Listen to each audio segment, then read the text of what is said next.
Michael, welcome to the show. Thanks, Justin. Good to be with you.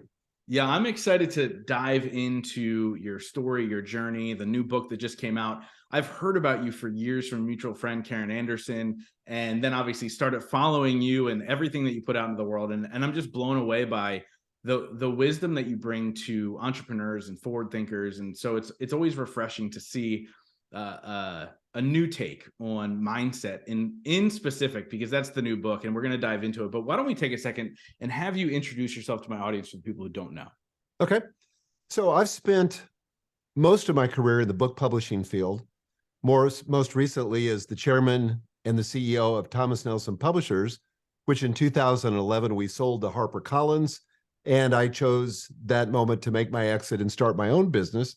I've started a number of businesses through my career, but this was one that was particularly near and dear to me because I wanted to write and I wanted to speak. And so that launched in 2011, Full Focus. Today, we've got two principal product lines, the Full Focus Planner and then our Business Accelerator business coaching program. And probably most importantly, I've been married for 44 years, happily married. I've got 5 daughters. I have 10 grandkids, and all my girls and all my kids live within 30 minutes of me. So we're really close. So 5 daughters. That must have been quite the household growing up. You're the only male in the house. Did you at least have a male pet? No, I didn't until I have one now, but I jokingly tell people that I suffered from estrogen poisoning in all those years when I had all the girls in the house. Wow. So, I want to start there actually. And I didn't think we'd talk about this, but I am, obviously I mentioned before we hit record, I'm getting married in April and I'm marrying a woman with 2 kids. So I've taken on the role of bonus dad. So going from in my life, and I'm no spring chicken, I'm 38. So I never thought I'd get married. And I was totally fine with that. Met this woman, getting married, take on the role of bonus dad, boy and a girl. So I'm not the only male in the house, which is a good thing. But let's talk a little bit about parenting, right? Raising 5 children who want to stay within 30 minutes from you. It sounds like you did some things right. So what are some lessons in parenting, not only that you can teach somebody, but also that you've learned through that process of raising 5 daughters? Wow, that's a great question. I have to say I haven't really done many interviews on that topic, but I would say a couple of things. And first of all, I've made a ton of mistakes, which kind of leads to my first tip, which is I think if you're going to retain credibility and be in relationship with kids for a long period of time, you got to get really good at asking forgiveness. And you can't pretend as a parent that you're perfect because your kids will see right through that. They know that you're not.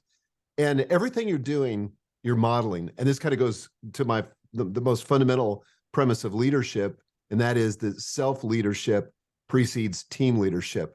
So you got to be able to develop or have the humility to say, gosh, I was wrong. I'm so sorry. Would you please forgive me? Those 10 words are magic. The other thing I think is learning to make the transition from being a parent to being a friend and an advisor. So, when the kids are really small, it can be command and control. You tell them what to do. And, the journey of parenting is a journey of deparenting. You're basically trying to let go of them slowly over time so that by the time they get to be, 18, 19, 20, that they could exist on their own. They can go out to the world and they've been deparented. They're not dependent upon you any longer. And you become in the role of an advisor or a coach. And so I think those 2 tips have served me really well. No, I love it. And that's huge. So one thing I say to the kids jokingly, but also in all seriousness, I always just go, because of what your mother and I have been through in our lives, you're probably going to need therapy one day. But the good thing is therapy is okay and you should embrace it. And that's a good thing, right? So I've learned so many lessons in therapy, growing up in a household where, my one parent was an addict, my other parent spent some time in jail. And so therapy was a great thing for me to really navigate. What does this all mean, right? So talk a little bit about that. And the reason I brought that up is because I know your story a little bit and I know your history. Talk a little bit about how, growing up with a parent who was an addict as well, what did that do to you? And how did you really adjust now into somebody who people look up to and really follow? Well, I think, people can have a different response to the same situation. And in fact, in Mind Your Mindset, our new book, the book I wrote with my oldest daughter, Megan, we talk about, there are the facts, and then there's the meaning that you assign to the facts. And so let me tell you another story about somebody else, and then I'll bring it back to my story and answer your question. So you mentioned Karen Anderson. Karen and I have a good mutual friend by the name of Dan Miller. You may have heard of him before. He wrote a book called 48 Days to the Work You Love, and a number of other books. I met him back in May for the first time. I ran into him at an event. Really nice guy. Yeah. Well, and you may have heard this story, but he grew up in a very strict Mennonite home in the Midwest, Ohio, I think. And so I've heard him on stage say, here's one version of my story. And that is, I grew up in this really strict, really oppressive religious community where we didn't have any technology. We didn't have access to any media, no television, no movies, anything. We weren't allowed to venture too far outside of the community. And my parents were really strict. And there was just no joy. It was kind of lifeless. And it really made me rebel later in life. Or, other version of the story, I grew up in this amazing, tight-knit community where we weren't distracted by technology or media. We had these amazing conversations with our family and our neighbors over dinner. Our community was always there for us when we needed some help. We were always there for them when they needed some help. But I really learned what it meant to take care of other people and to be taken care of and to live in this rich, diverse community. So you kind of get to choose the story you're going to tell about the same fact set. And so in my particular case, I grew up in a family where initially my dad was phenomenal. He built model airplanes with me, model cars, took me fishing, hunting, all the things extraordinary. But he had a rough patch where he was injured in the Korean War. He had a hard time finding work. This was long before people that were handicapped were really appreciated, and they were actively discriminated against. So my dad had a hard time finding work, and he began to drink. And in those days, there was, PTSD wasn't even a thing. I mean, there wasn't even an acronym in those days. And so the only way for him to deal with the pain of unemployment and all the memories that he had from the war was he medicated through alcohol. And then I would come home sometimes in the afternoon, and I'd find my dad passed out on the couch, 6 cans or 7 cans or 8 cans of beer, empty, crumpled up on the floor. He'd be passed out. And, I had to choose the story I was going to tell myself. And initially, I didn't tell myself a great story. I looked at my dad and I said, I will never be like him. And I just decided I was going to really become a hard worker and work my way to success, pull myself up by my bootstraps. We were lower class, lower income kind of family. And so I became a workaholic. And that's kind of its own addiction, right? And so I was really addicted to work. And I was the kind of guy that would literally be in the office at 6 a.m. in the morning, not go home till 6 or 7 in the evening. And, I had to learn to tell myself a different story so that I could live a healthy whole life. And it wasn't until years, actually a couple of decades later, that I was able to go back and really have some compassion for my dad and understand what he was going through, and realizing that his story didn't have to dictate my story, that I could come up with a different story. And so now I tell people, I said, I didn't get the dad I wanted. I got the dad I needed. And my dad's still living to this day. And it's amazing what he's gone through. And he's been sober for a couple decades now. And, it's just amazing to see the difference. But I had to go through therapy, to get there. And I think therapy is something that I had a psychologist tell me one time. He said, only the healthy people get therapy. The really unhealthy people don't do it. So that kind of normalized it for me. That's a great saying. Only the healthy people get therapy. And I think, I think that comes from a place of massive self-awareness, right? Yes. I had a great conversation a number of years ago with a guy named Ed Milet, if you're not familiar. Sure. He grew up with an alcoholic father as well. And he talked about how when you grow up in a household with somebody with addiction in some way, shape, or form, whether it's large or small or in pockets, you develop self-awareness at a young age. Do you feel like that's what you were learning at a young age without really realizing it? Yeah, totally. I think when you're growing up with an alcoholic father who particularly has kind of a hair trigger, and we never quite knew, he's never violent, but because of his war experience, And because of his alcoholism, we kind of had to walk on eggshells. And I became hyper sensitive, hyper alert to the smallest nuances, the changes in his mood or whatever. And I'd learned to dance around that. That actually served me extremely well, because not only did I become self-aware, but I was very aware of other people.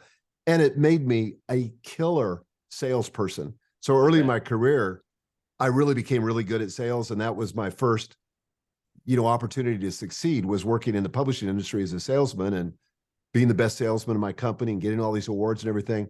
But I could just pick up, almost like, it wasn't that I could quite read people's minds, but almost. And I learned that by living with my dad. Wow, I love that. And so you mentioned earlier how, obviously you were in the publishing world, sold your company, and then you made this decision of, I want to speak. I want to be on stages. I want to do these things. What was that in you for a long time? And then you were like, now it's time to go in full time. And what is it about the stage that calls you? Well, first of all, I didn't like the idea of the stage initially.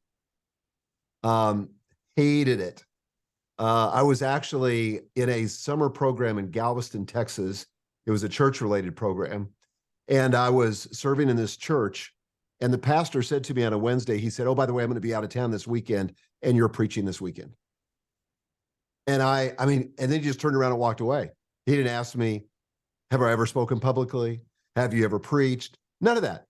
And part of it was that I think he just had confidence in me, but it scared me to death. And I spent every waking hour and even burning the midnight oil preparing to speak. And I hated it. And I would get up on stage and I had to speak, especially as I moved up in my career. There were opportunities to speak, sales conferences, different things, industry events and so forth. And I would find that my hands would sweat. My underarms would sweat so much so that sometimes I'd wear 2 t-shirts, just hoping that I didn't sweat through them and totally give myself away that I was scared to death. I'd have butterflies in my stomach.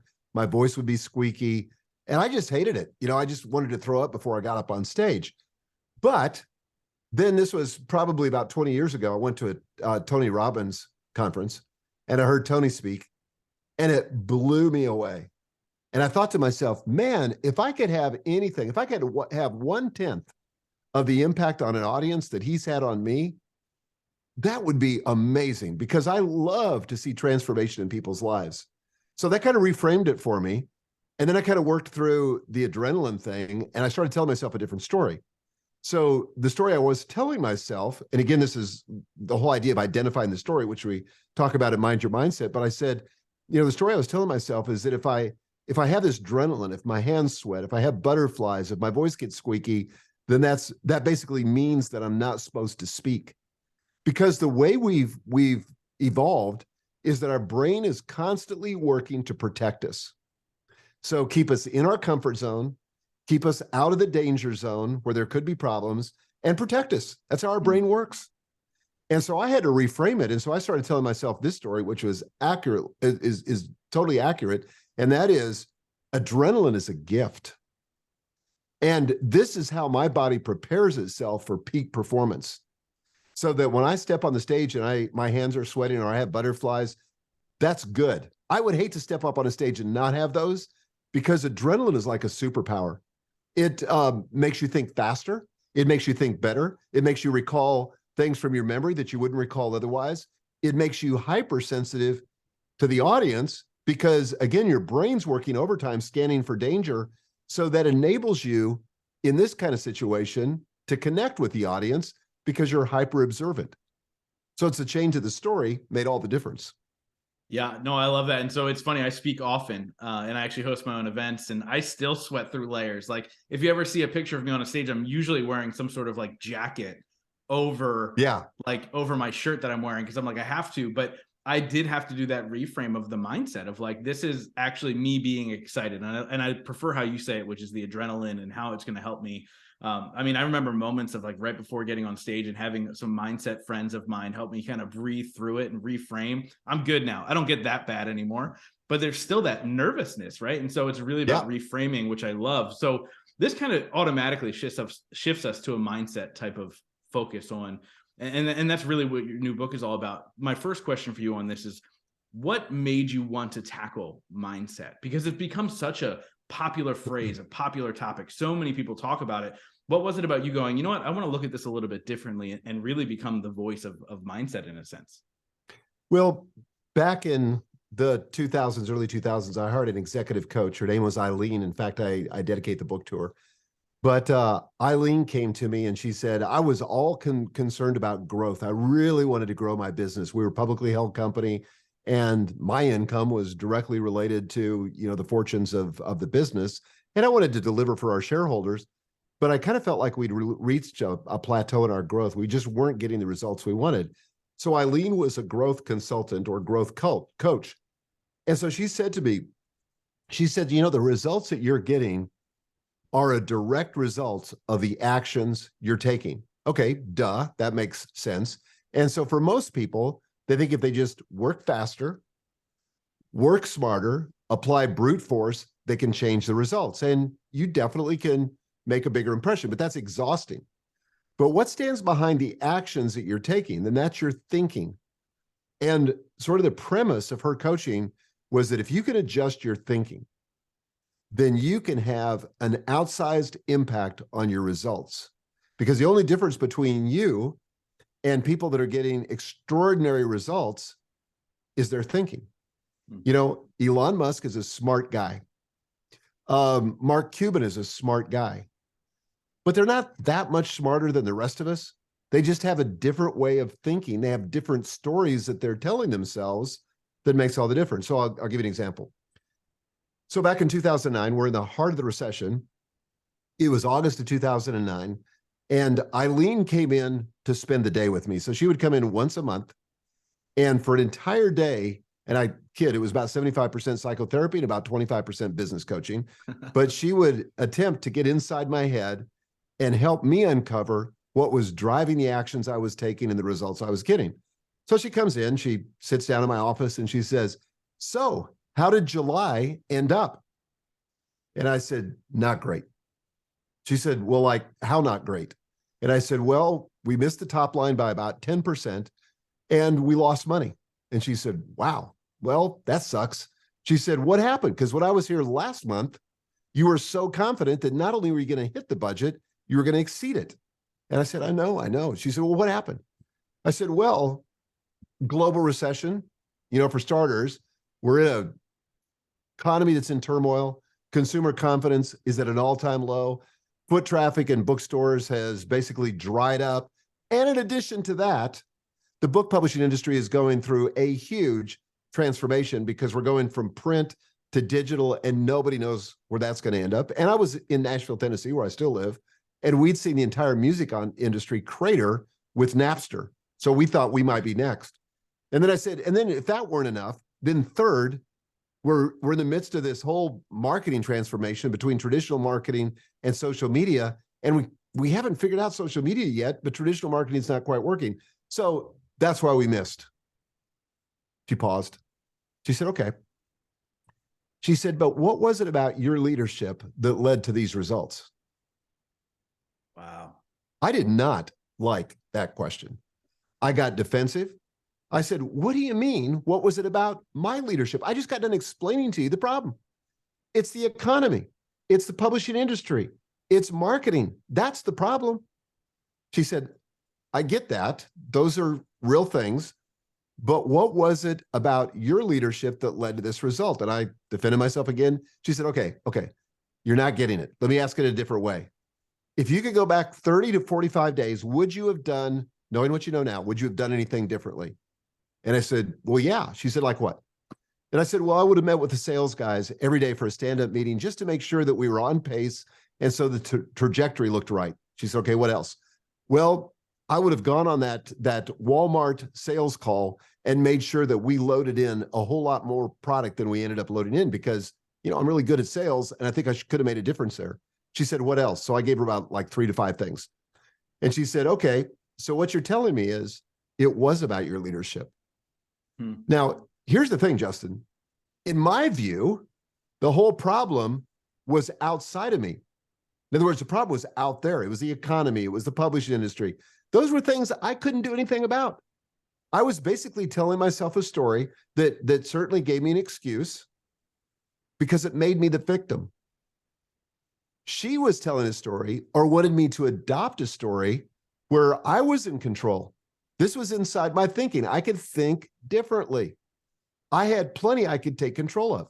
And so, that made a huge difference in the performance of the company, because now all of a sudden we rolled up our sleeves and got to work on the things we could control and didn't worry about the things that we didn't have control over. Yeah, that's so powerful. And obviously a lot of people are predicting we're heading in a similar direction now, right? Very similar to 2008. And we hope that that doesn't happen. What would be your advice to people who run organizations or solo entrepreneurs or whatever, like as we go into a potential another recession? I mean, people are saying we're already there. We'll see, kind of, right? So like, what is your advice to them as far as how do we focus on the right things versus what we see everywhere when we turn a page, turn on a TV, whatever? Well, my expertise is in coaching entrepreneurs. We have a big coaching program called Business Accelerator. We have about 400 plus clients in that program. And when we hit the pandemic, kind of a similar situation, nobody knew what it was going to do to the pandemic. And I said to I have a Monday morning call with all of our entrepreneurs, and I said to them, this was literally in March of 2020. And I said to them, okay, give me the definition of an entrepreneur. So people suggested different things. I said, look, here's the definition of an entrepreneur. We solve problems at a profit. That's it. We solve problems at a profit. So I said, did the number of problems with the pandemic increase for your customers and clients, or did they decrease? No, they increased dramatically. I said, so let me tell you what that means. That means you've never seen this much opportunity in your life. And so all your competitors, everybody else is going to hunker down. They're going to see what they're losing, and they're going to be crouching in fear because of what they're about to lose or what they have lost. And so what we have the opportunity to do is tell ourselves a different story, which is, wow, this is amazing. There's so much opportunity out here. And all we've got to do is change our thinking to take advantage of it. And we can not only survive, but thrive through the pandemic. And I would say the same thing if we're going to be going through a recession. And by the way, I just heard Jocko Willink speak at a conference where I was a speaker last week. And he said as a Navy SEAL, when his guys would bring problems from the battlefield, the first thing he learned to say was good, because he knew that was an opportunity. And I would say the same thing. Change your thinking if you want to change your life or change your business.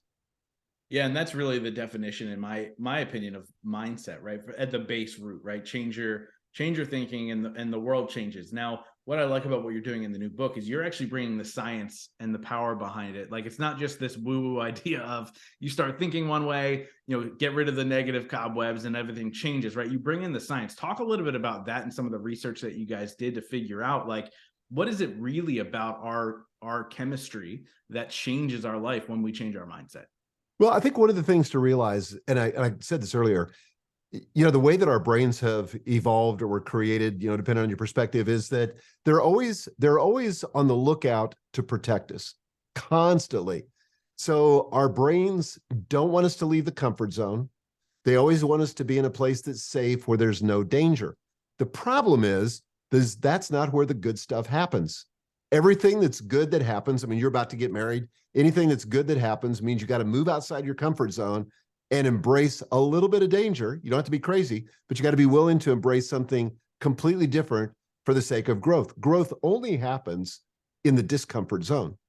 So we have to realize that our brain is constantly pulling us back into that. And we learn to cut these. We don't learn, our brain automatically does it. We have these neural pathways that are like well-worn pathways in a forest, so that, we have the stimulus, we learn to respond in a certain way. And every time we respond in that certain way, we cut a deeper pathway through our brain. So these neurons that fire together, wire together, called Hebb's law. And it takes effort for us to think in a different way, because our natural tendency is to think or to go down those pathways. It literally takes no effort. It just happens automatically. So if you meet people that are negative thinkers, they automatically go to negative thinking. It's not like they decide. It's just that the neural pathway, it's just like water running downhill. They just go down the ravine because that's the path that's been cut in their brain. So if you want to change that, you got to cut a different path. And that takes effort. So once, and this is kind of the outline for the book, but you have to identify the story. And that's really tough. It's really hard to think about our thinking. And most of us aren't self-aware enough to think about our thinking. So that's the first skill we have to develop. And that's what we talk about in the book. And then we have to interrogate the story to separate the fact from the fiction so that we can differentiate between what happened and the meaning that we're assigning to what happened. And that meaning is optional. It can be changed. And then we have to, and this is the third part of the book, imagine a better story. So we have to get to that place where we can imagine something completely different. And that's where the effort comes in, because now we're trying to create a new neural pathway. Like if we're just trying to think more positively or develop a more positive outlook on life, we're going to have to learn. And it's like learning anything else, whether it's playing guitar or learning to speak publicly. It's going to feel awkward at first. It's going to feel like it takes a lot of effort to do it, but then it becomes easier and easier over time because, again, we're taking advantage of the brain. And now we've cut a new neural pathway so that when something negative happens, for example, our natural impulse based on that neural pathway is to respond in a positive way, to embrace it. Yeah, no, and it's so true. Like, and the tough part is always that first step, right? In anything that we do, to figure out what's going on here. How do I rewire? How do I change my instinct of thinking negatively when I go into something, right? And so I think the one thing is, like, people need to see the positive outcome of doing the work. And so what have you seen some of your clients, as I'm sure you use this process with them to help rewire their brains? What's some of the success that you've seen when people are able to rewire their brains, not only in business, but just in life in general, when you can be a little bit more positive, embrace those things? Yeah, I think dramatic results we've seen in our coaching clients. Kind of the whole premise of our coaching program is that we want to help you get the double win, where you win at work and succeed at life. Unfortunately, most people have embraced what I call the entrepreneur's dilemma. They think that their story is that if you really want to succeed in business, you got to give yourself 110% to it, and you're not going to have time to maintain your health or to really have quality family time. That's just something you're going to have to sacrifice. But that eventually, if you become more successful enough, then you'll have time for all that stuff. Of course, you may be dead. You may be divorced. Your kids may not want to talk to you, all that stuff. And so we have to shift that thinking and show them a different frame that says, and this is the double win frame, that you can actually achieve more by doing less. I've got an entire book for which that's the subtitle, called Free to Focus, but achieve more by doing less.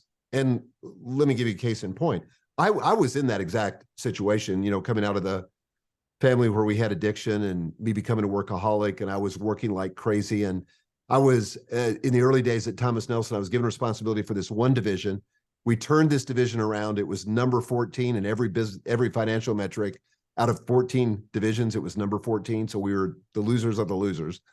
And we turned it around. I told the CEO it'd take us 3 years, and it took us 18 months. Wow. But then I was kind of out of tricks. And I thought, well, the only way to continue to get results is I'm going to have to work harder and harder, because I've already picked the low-hanging fruit. So now's where it gets tough. So I decided to hire a business coach. And my business coach says to me, he says, "How much are you working?" And I said, "Well, on average, probably 60 to 70 hours a week. Sometimes, in a really busy season, trade shows and whatever, it might be more than that, but probably 60 to 70. He said, "Okay." He said, "This is going to sound counterintuitive, but," he said, "I want you to put hard boundaries on your work, because you, my friend, are headed for burnout. You're headed for a health crisis. You're headed for a marital crisis, a parental crisis. You can't not give attention to these other areas of your life and for it to turn out well. So you need to establish hard boundaries on your business." So he said, "What time are you willing to quit in the evenings?" Because my practice had been, I'd work right up until, 5 or 6 o'clock, rush home, eat a quick dinner with the family, and then sit down in the den and crack my laptop and get back to work. And so he said, "That's got to end." So he said, "What time are you willing to quit at the end of the day so that you don't open your laptop and you're not going to resume work till the next morning?" I said, I'm willing to commit to 6 o'clock. He said, "Okay, great." He said, "What about the weekends? Do you work on the weekends?" And I said, "Oh, yeah." I said, "All the executives in my company work on Saturday mornings. And it's just like, if you're not here, then obviously you're not committed. So I'm usually here on Saturday mornings. He said, okay, are you willing to not work on the weekends? And I took a deep breath and I said, yes. He said, tell me about your vacations. And I said, well, I don't often take them, but if I do, typically I get up a couple hours before the family, crank through some emails. And if somebody calls me, I'll answer the phone. He said, okay, that's got to stop too. Are you willing to not work on on your vacations? That was a really tough one. I said, yes. And he said, are you willing to take more vacations? And I said, yeah, but I don't see how that relates to business. Well, he said, it's kind of like on the Friday before you go on vacation, you're hyper productive because you have a hard boundary. And it was that hard boundary that changed everything. So instead of kind of goofing off in the afternoons, I knew I had a hard stop at 6 p.m. And I knew that I couldn't afford to goof off. I had to keep my nose to the grindstone and really get the work done before I went home because I'd already committed that I wouldn't do any work in the evenings. And in fact, he said to me, after I told him I was committed to all these things, he said that I'm sure you won't mind if I call your wife periodically to check on you to see how you're doing. That's what it got real. How's he going to check these things? You know what I mean? With a workaholic, like they're just going to find a way, but that's a great way to check. Well, and I wanted to look good to him and I wanted to look good to my wife. And so he did. He followed up. He would call Gail, my wife, and he would just say, okay, how's he doing? So that created kind of accountability, but it was changing that story that had to make the difference. My story was that the only way to succeed was just work like crazy and hope I can finally get to the place where I can spend time with my family, spend time on my health and all that. And what I found was that I actually accomplished more with those hard boundaries. And I had time to pursue my health and to pursue my wife and my kids and have a rich life now, not wait till retirement. Yeah, that's great. And so one thing I talk about often is what I call the 4 pillars of life, which is finding balance in business, spirituality, wellness, and relationships. And very similar to what you're talking about, like there is this entrepreneurial idea of we have to work our butts off. Nothing else matters until we do finally get to that place, right? And it took some tragedy in my life to realize that that place, that end goal, right? It doesn't really exist, especially when you're somebody who's goal oriented. Entrepreneurs, a lot of times, hey, my goal is $1 million. Great. I want you to get there. But I promise you, when you get there, especially with how your mind works, you're going to immediately go, okay, and now how do I make 10 million? Right. That's right. So it's really about finding that balance. So what were some of the wins that you saw also in your relationships and your health when you were able to finally set those boundaries when it came to work? Well, I had time to take care of myself. I got very serious about my health. I started running half marathons. I hired a personal trainer. I was able to spend time with my wife and my daughters and really invest in them, which has really paid off. I mean, honestly, it's kind of a miracle because I was on a trajectory where, like a lot of guys, a lot of entrepreneurs that give everything up for the sake of the business. I could have lost my marriage. I could have lost my kids, but now all my grandkids live within 5 minutes of me. I've got 10 of them. My 5 daughters live within 20 minutes of me. All of them, the ones with kids, live within 5 minutes. And we're very close family to this day because of that. It was just that change of a story that led to a different result that really gave me the life that I really wanted, but I didn't think it was possible. And again, I was stuck inside this story that said, that's not possible. It's either this or it's that. I call it now the impossible choice. Choose one. You can either pump the ambition brake and decide that you're not going to work that hard, but you're going to kind of give up all the potential you would have business-wise. Or the opposite is just hustle harder, hoping that you eventually get to the place where you'll have time for those other things that you say are important. But no, you can have your cake and eat it too. You can do both if you have the right strategy and the right story. Yeah, that's huge. And I love the fact that obviously as somebody who coaches so many entrepreneurs, you openly discussing the times in your life where you've had the coach, you never stop learning, you continue to grow. And I think that's obviously kudos to you and what you've been able to figure out and being open-minded to the idea of like, okay, fine, I will stop working all the time when it sounded counterproductive, and to be able to kind of see the success the long term. So I want to ask you a question that I ask everybody on the show. It's a 2-part question. The first part is, what is your definition of success? The second part is, what are 3 things you do every single day to ensure that success for yourself? Wow. Yeah, I think success for me, and I'm a person of faith, so this is kind of my perspective, and that is to be a good steward over what God's given me to do. So whether that stewardship is big or small, I just want to be faithful in it. And for me, everything begins with my morning ritual. That's where I set myself up for success, to be the best version of me that I can be. So when I get up in the morning, first thing I do is pray. I read from the Bible. I've read through the Bible every year for, I don't know, 25, 30 years. Wow. And then I journal. And journaling is a huge tool for self-awareness and to get inside your own thinking and to kind of process what's happening in your life, so you can make the kind of micro adjustments you need to make to stay on the path to get to the destination you want to get to. And then I go exercise. So that's kind of my morning routine, and that sets me up for success. I mean, I have bad days just like everybody else, but by and large, I'm better able to cope because I've done those things in my morning ritual that set me up for success. Yeah, and I find too, when you have the non-negotiables, I like to call them, even if you check only those non-negotiables off for the day, you can find success in the day, right? Everything else may have fallen apart, but at So least I did true. these things for myself. So I love that you have those rituals every single day. So obviously, I wrap up every single interview with the same question, but before we get there, tell us about the book. Where can people get it? Because obviously, look, if you hear your story, just small shifts in your mindset create massive success in your life. So where can they get the book to learn the tools to do that? Well, the book is called Mind Your Mindset: The Science That Shows Success Starts With Your Thinking. And you can go to mindyourmindsetbook.com. And we've got a whole bunch of bonuses that are available to you if you get the book now. So if you go to that website, you buy it from any retailer, you come back, you're going to get almost $60 worth of free bonuses, including the audiobook and a reading guide, and then 50% off a self-coaching tool that we have, that if you don't have a coach, this is the next best thing. This will help you coach yourself and become more self-aware of your thinking. So all that's free just for buying a copy of the book. That's awesome. And obviously the book in itself is worth the price, right? So guys, make That's sure you right. go get that book. Highly, highly recommend.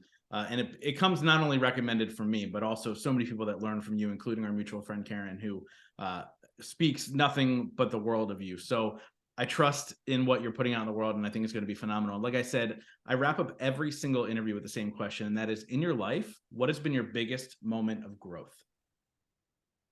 I think when my business failed in the 90s, it was enormously difficult, publicly humiliating. Um, it was tough. I mean, we had people from church bringing us groceries because we were so broke. And it's not an experience that I'd want to trade, but it's also an experience that has been enormously valuable to me. It humbled me. I think I felt like I had it all figured out before that happened. And then after that happened, it gave me a humility that I think was sort of the magic ingredient that I needed to succeed in the next season of my life. So I wouldn't want to repeat it, but I also wouldn't trade it. Awesome. Michael, thank you so much for coming on and sharing your wisdom with my audience. This was absolutely phenomenal. I appreciate your time, and I appreciate what you do for the world of entrepreneurs, man. Thank you so much. Thank you, Justin. Appreciate it.